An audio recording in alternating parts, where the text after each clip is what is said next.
Hello, my babes. I hope That y'all are having such a wonderful day.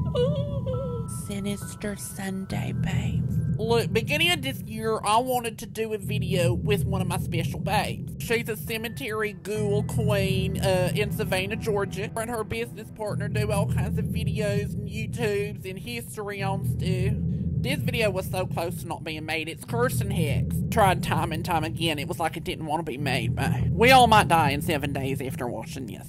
So my babes drove to Milledgeville, Georgia. This what they saw coming in. That was a bad omen, huh? Home to the Central State Hospital, one of the most fucked up insane asylums that ever was. In 1842, they received their first patient. Tillman Barnett was brought to the asylum chained to a horse-drawn wagon. He was described as violent, and they diagnosed him as a lunatic.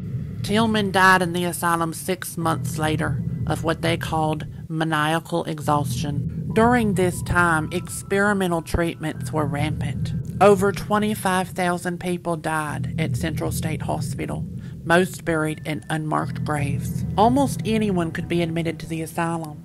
Some of the reasons listed were unhappiness, ill health, jealousy, religious excitement.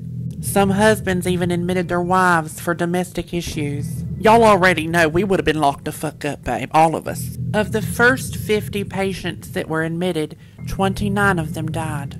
In the early 1900s, overcrowding and disease became severe. There were 100 patients per nurse. Many buildings were described as human warehouses. Children were locked in cages. Violence, murders, and suicide rates skyrocketed. With over 10,000 patients, it was more like a small city. With so much need for care, patients were hired right out of the ward and turned into nurses.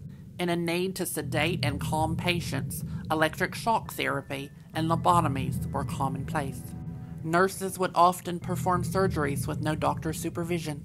In the 1950s, the hospital became a foundation for the theory of eugenics, and many patients were sterilized, no longer able to produce or bear children. The Georgia Central State Hospital is just one example and a reminder of how mental health was viewed and treated throughout history.